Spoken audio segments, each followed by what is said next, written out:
With Taj Gibson's 10-day contract expiring and the Knicks needing more players on their roster, it was only a matter of time before the Knicks made some roster moves. And that's exactly what they did, adding 2 players in Jacob Toppin and Jefferies from their G League team to their current roster. But with these moves, the New York Knicks have also revealed their future plans for this season. We're going to break down exactly what that is and so much more today. If you're not already subscribed to the channel, go ahead and hit that subscribe button now. And make sure you have notifications turned on so you don't miss a second of the new content.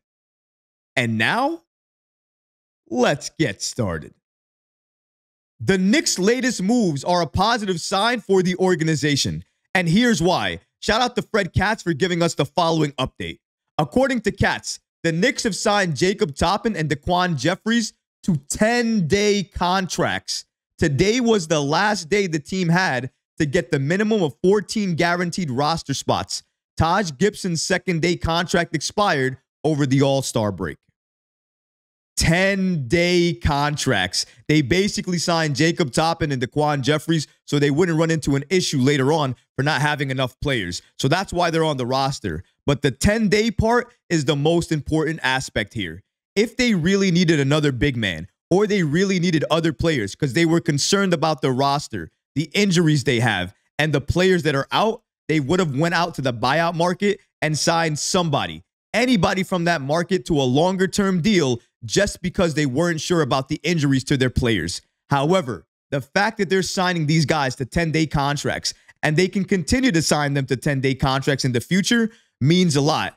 It means that these key players for the New York Knicks that are out are very close to returning and coming back. That means OG Anunoby, Mitchell Robinson, Julius Randle, all of these guys that will help the New York Knicks and help our depth, they're likely coming back shortly. That's why the New York Knicks have no problem writing it out and signing these guys to 10-day contracts, because in their future, their plans are set.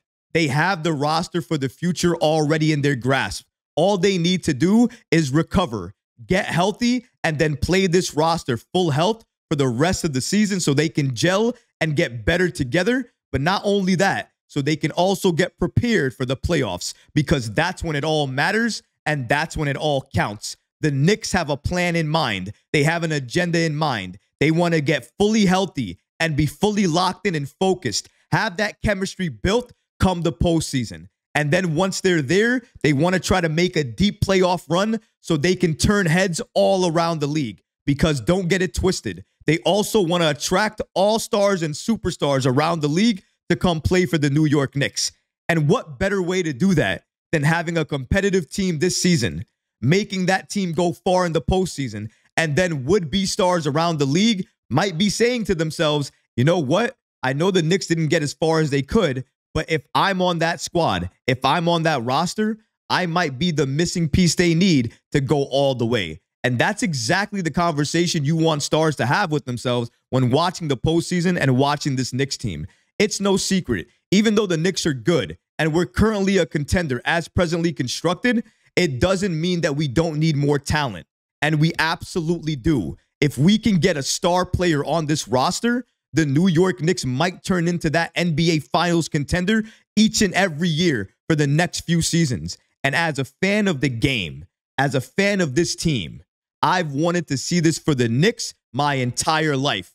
And the closest we've been to it is right now under Leon Rose. As presently constructed, this Knicks team is a contender in the Eastern Conference, and we are a contender for that NBA Finals. When healthy, I think this Knicks roster can go toe-to-toe with some of the best teams in the league, because we finally have the depth to address some of the issues that we had early on in the season, especially with the shooting. We only really had Jalen Brunson and Dante DiVincenzo shooting really good from three-point range. Other than that, it was a hope and a prayer from a lot of the other guys that we had on the floor. But now with Bojan Bogdanovic, with Alec Burks, with Miles McBride, we have all of these guys that can shoot better than 40% from three.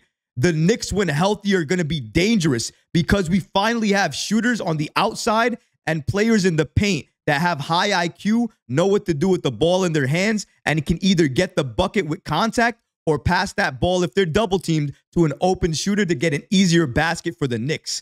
This is what we've always wanted to see, and we've finally been seeing it over the last few games. We're going to continue to see it as we continue to get healthy and we add more depth to this roster.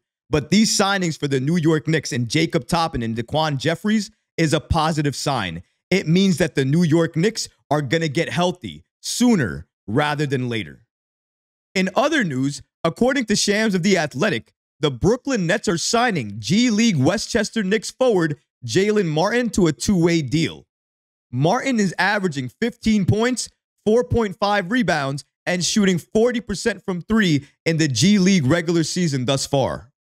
For those of you that remember, we actually did a video on this channel about Martin. At the time when he was signed, he was actually a standout for Charlie Ward, a former Knicks point guard. We actually had him on the show previously as well, too. If you didn't catch that episode, please make sure to head to the channel and watch that special guest episode and all the other ones we have on the channel. But going back to this particular signing, I'm not mad at it per se, just because I know he wasn't going to get any time with the New York Knicks.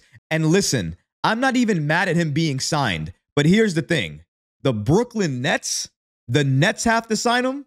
That's the only thing I have a problem with. I don't want to give Brooklyn anything. I don't want to even give them a napkin if their nose is running. I don't want to give them a single thing if I don't have to.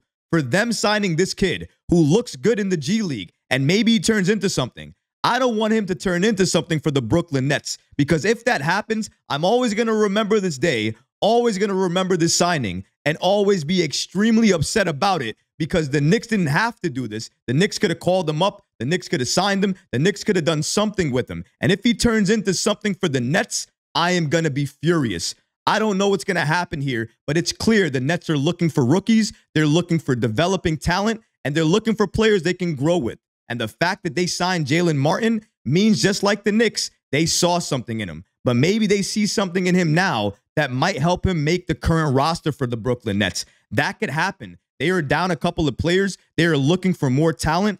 Anything is possible in the NBA. He might get significant playing time with them. Anything can happen.